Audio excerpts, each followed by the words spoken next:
Section 1. You will hear a conversation about accommodation rules. First, you have some time to look at questions 1 to 3.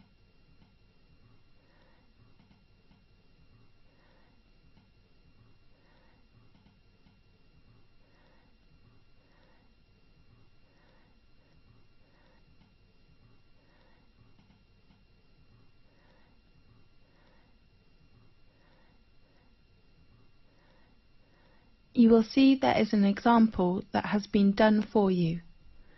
On this occasion only, the conversation relating to this will be played first.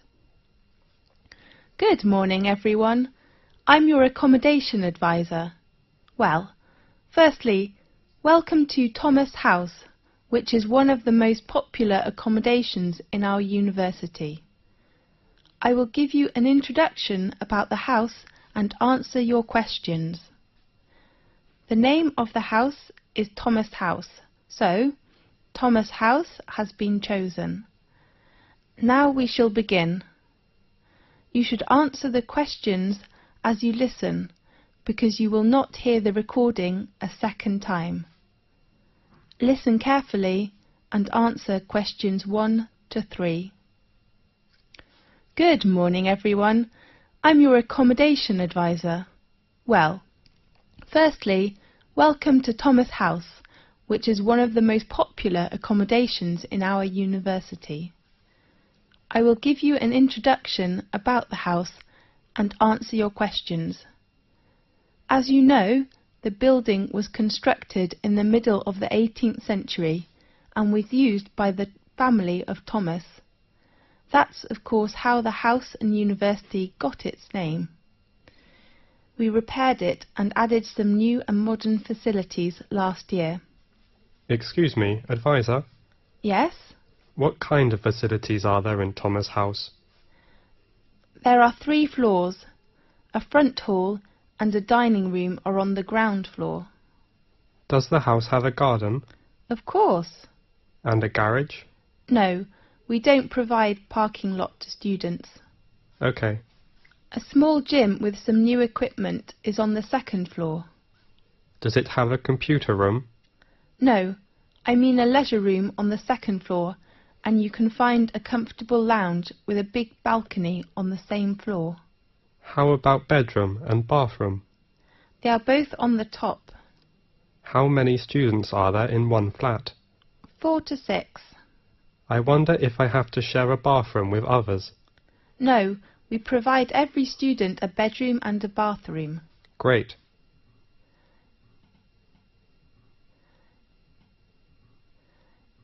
Now, look at questions 4 to 10.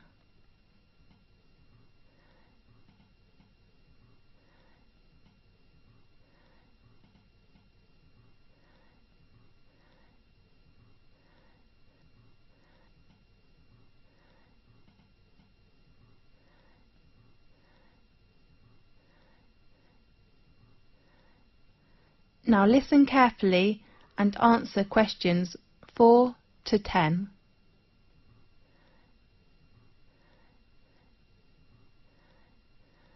There are some rules in Thomas House. Firstly, smoking is not allowed in both your bedroom and the bathroom. Does the house have a smoking section? No, you can smoke on the balcony or outside the house. Advisor, is there a laundry in the house? Of course, laundry room is located on the right corner of the 2nd floor. Sure. But please do not use it after 11 o'clock. Is it free to us? In fact, you don't need to pay any bills which are included in your accommodation fee, but you have to pay laundry fee. How much? We offer 2 coin-operated washing machines. The large one is £2.50 and the small one is £1.60. If the lounge has a time restriction? Definitely. We ask all students to keep quiet and do not make noise after 11 o'clock. We know there is a backyard in the house. Yes. if we can park our car there? No, we do not allow parking in our yard. OK. Could we invite some friends to hold a party in the garden or lounge? We only allow party on weekends. Fine. The last rule is to pay attention to the opening time of the front hall. The door is locked at 11 p.m. and opened again at 6 a.m. in the next morning. Remember to take the front door key when you go out early or come back late. How could we get the front door key? You can go to Residence Office building and get your key in room 101. Sure. Well, any questions? This is the end of section 1. You now have half a minute to check your answers.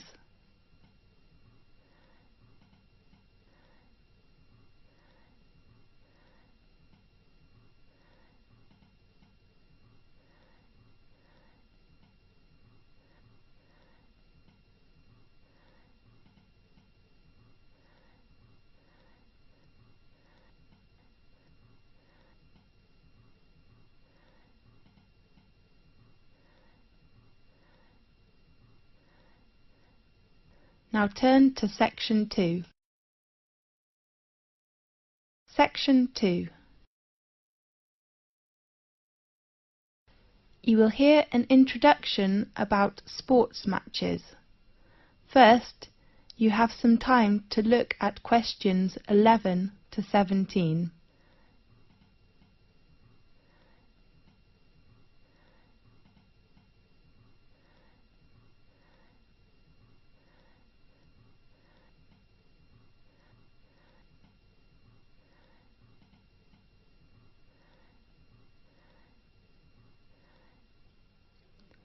Now listen carefully and answer questions 11 to 17. Good morning, everyone. I'm Mary White, the Secretary of the Exciting Sports Club. Welcome to attend Match's arrangement meeting. I know you are looking forward to a great season. Now, I'd like to give you a short introduction to our arrangement in this season. This season, we still have 2 competitions. One is tennis and the other is soccer. Let's start with tennis. There will be 6 teams competition. We hope the players' ages are between 16 and 22 years old. While the number of soccer teams is only 4 in this season, because we hope all players' ages are no more than 20 years old. Now, in this new season there are some changes. The first one is the venue. We will arrange all our matches for both the tennis and soccer competitions in Magic Park instead of Darry Park, which was used last year. Tennis matches will be arranged on Court 2 and Court 4 will hold soccer matches. Our match schedule: all tennis matches will be played on Sunday afternoons. All matches will begin at 2 o'clock. Soccer matches in this season will be played at 7 o'clock on Saturday evenings. The joining fee is still £30, including a new sport gear. We still offer a week of training session before formal match for our new players. There are 2 training sessions at 3 p.m. to 5 p.m. on next Friday and Saturday afternoon. The fee is only £12. Now, I'd like to introduce the coach of each training session, George Hanson, who has been supervised the tennis teams for over 4 years, will still be coach this season. While we will invite a good soccer coach who has enough patience and professional skills to work as this season's soccer coach. His name is Paul Batt.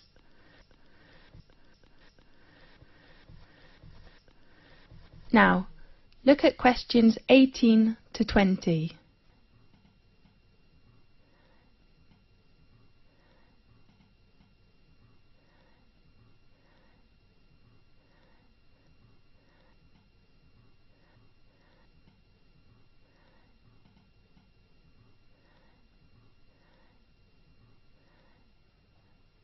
Now, listen carefully and answer questions 18 to 20. In addition, we offer some activities to thank all players. Please look at your brochure. There are some activities and their time arrangements. At the beginning, we hope to start the season with a barbecue dinner on next Saturday in Magic Park. I do really hope all players will go there to enjoy the dinner, and you may invite your relatives and friends. Of course they have to pay a little fee, with just £5. And then, after the final match in the season, we will vote this season's MVP, the most valuable player. The 2 players from tennis team and soccer team will gain an honour and a prize from our sports centre. This season we hope all players can send a confirm letter to us to ensure our match arrangement. So please write to us before the deadline. It is on Thursday, 18th of April. Our secretary, David Black, is in charge of collecting fees and your letters in this season. His room number is 214 and his phone is 332567. This is the end of section 2. You now have half a minute to check your answers.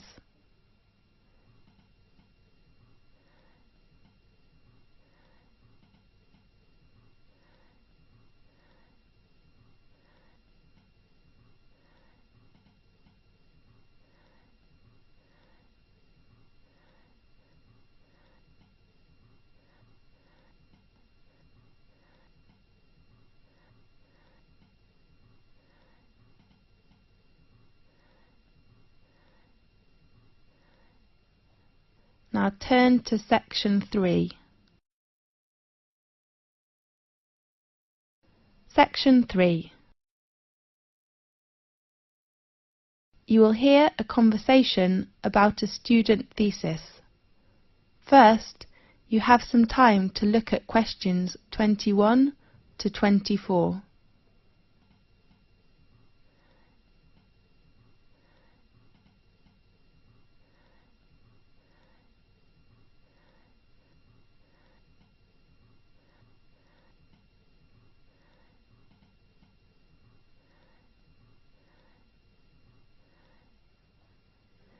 Now listen carefully and answer questions 21 to 24. Come in, please. Good afternoon. Oh, I am sorry. Is it Professor Lee's office room? No, it is room 640. His new room number is 614 on the right of this corridor. Thanks a lot. You're welcome. Come in, please. Good afternoon, Professor Lee. Good afternoon. Come in, please. I remember our tutorial time is at 2 o'clock, right? Really? Oh, I am so sorry. I remember it is at 1:30. So I go to common room to wait for 30 minutes, okay? No, I'm free now. Let's begin. I am so sorry. That doesn't matter. So, how about your work? In fact, Professor Lee, can I get an extension of time to hand in my work? I mean, I hope to extend my thesis deadline. James, you know extension is usually given only for medical or accident reasons. So what's your problem? You have a good beginning with your draft, isn't it right? Yes, well, I'm having too many reading materials to read. Too many? How many? Besides academic journals, I have about 15 books to read next month. I don't think I can finish them. Oh, darling, you do not need to read them all. What do you mean? I mean, you can choose some parts of these books which can help your work. Really? Could you give me some suggestions? Sure.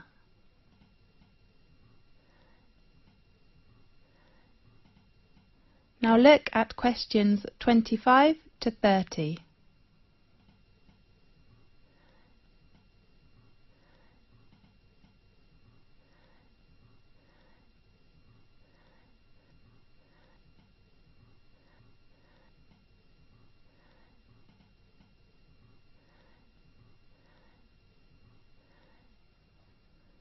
Now listen carefully and answer questions 25 to 30.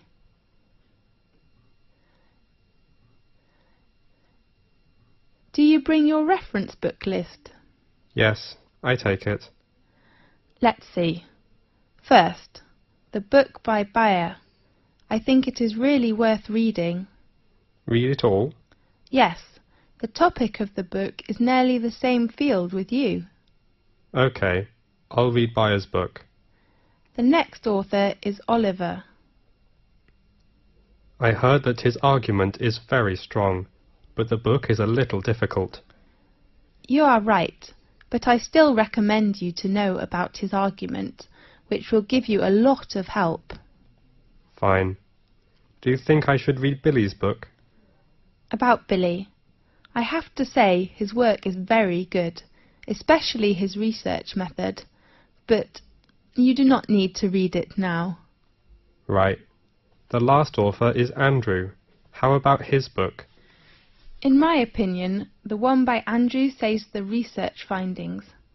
I mean, his last part is very excellent, clear and persuasive. I agree with you. I'm reading the book now. Great. How about others? I suggest you finish these books next month, and then we will talk about others, okay? OK. Have you begun your research work? Yes. How are things going? That's OK, except the research method. What's wrong with the method? I have made some interviews, Yes. but I found they couldn't give me the data I need. Who are the interviewees? Some are our classmates, and others are schoolmates. Oh no. James, it's better for you to interview some professionals. Do you think it is better for me to change another research method, such as questionnaire? I don't think you will have enough time to design it and then analyse your research data. That will waste you a lot of time. You're right. And pay attention to your reference. Reference books? No, I mean you should make clearly about what reference books you read, and then write them after your thesis. OK, I'll make them clear. Fine. I hope to see your work quickly. I hope too. Thanks for your help, Professor Lee. That's okay. See you next time. See you. This is the end of section 3. You now have half a minute to check your answers.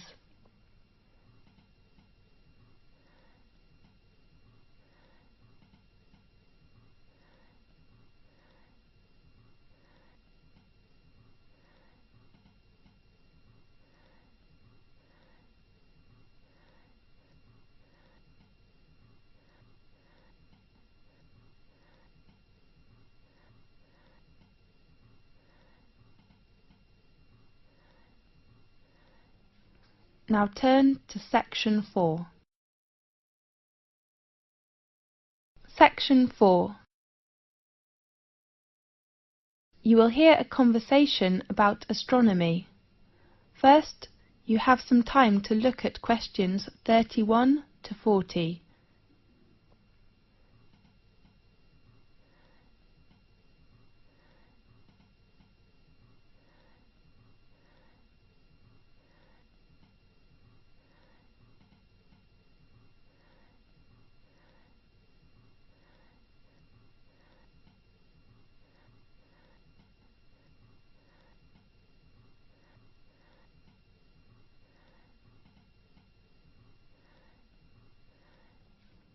Now listen carefully and answer questions 31 to 40.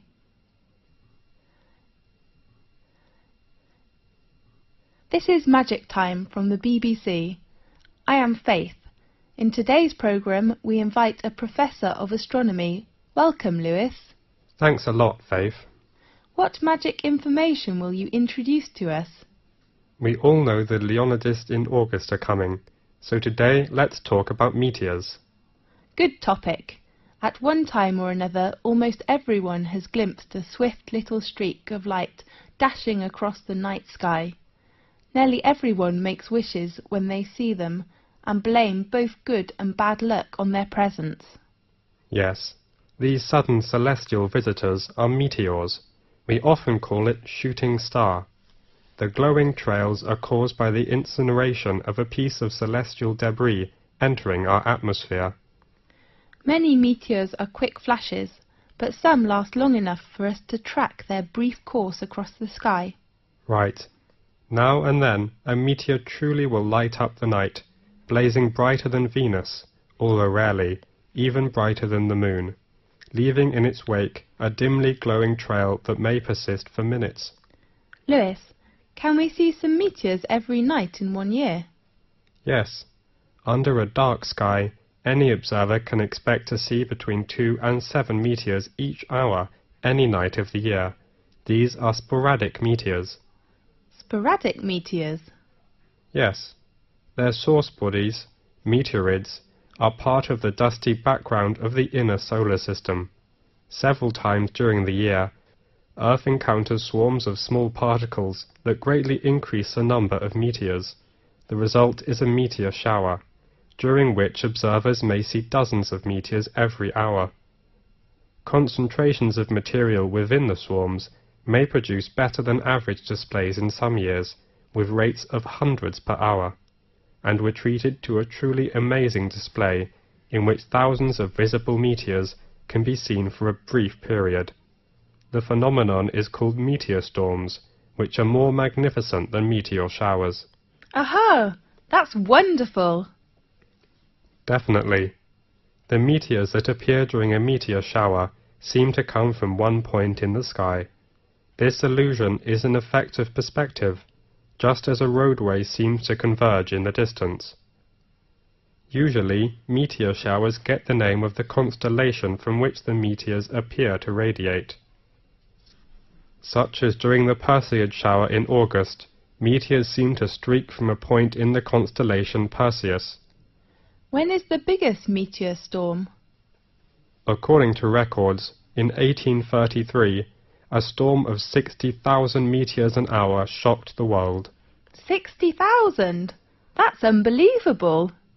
By the 1860s, scientists had known that many meteor showers were annual, including the normally placid Leonids, which produced the big storm, and that they were somehow related to comets. Really? Yes, but most of the meteors people have seen during one of the annual showers arise from fluffy particles not much larger than sand grains. As a particle enters Earth's atmosphere, it collides with gas atoms and molecules. The particle becomes wrapped in a glowing sheath of heated air and vaporized material boiled off its own surface.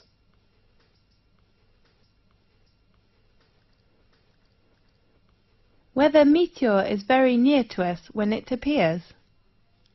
No, in fact, it is an illusion. However, even well-trained professionals can be fooled, such as airline pilots have swerved to avoid meteors that were actually 160 kilometers away. A meteor that appears brighter than any of the stars and planets is a fireball. Fireball? That's so interesting. Yeah. Most meteors are seen 80 to 120 kilometers above the ground. Sometimes someone will claim to see a fireball land on a hilltop, but in fact a real fireball first appears at a height of about 125 kilometers and loses its brightness while still at least 20 kilometers above the ground. Yes. What colours do meteors have? Usually, most meteors look white, but some also appear blue, green, yellow, orange, or even red. What will happen if a meteoroid gets to the surface of the Earth without being completely vaporized? It will be a meteorite. I heard meteorites were long ago thought to be cast down as gifts from angels. Yes, and others thought the gods were displaying their anger. Really? As late as the 17th century, many believed they fell from thunderstorms. They were nicknamed thunderstones. Many scientists didn't believe the accounts of people who claimed to have seen meteors, and some experts were skeptical that stones could fall from the clouds or the heaven. Yes. One of the most significant meteorite events in recent history destroyed hundreds of square miles of forest in Siberia on June the 30th, 1908. According to local witnesses, a ball of fire streaked through the sky and seemed to enter the atmosphere at an oblique angle. It exploded, sending out hot winds and loud noises, and shaking the ground enough to break windows in nearby villages. Small particles blown into the atmosphere lit the night sky for several days. So, nowadays, the prevailing theory holds that a meteor exploded just above the surface. Yes. Most impact craters and basins larger than the meteor crater are heavily worn away, or have been buried by rocks and dirt as the Earth's surface changed. At present, Chicxulub Basin, centered in Mexico's Yucatan Peninsula, is the largest one. The diameter of basin is around 300 kilometers. Rock samples obtained by drilling into the basin show that an asteroid struck the Earth there about 65 million years ago. Does that the same period with the dinosaurs disappeared? That's right. Many scientists believe this debris caused climate changes which made the dinosaurs not survive. We do really hope that will never happen again. Right. OK, thanks for watching today's programme. See you next week. This is the end of section 4. You now have half a minute to check your answers.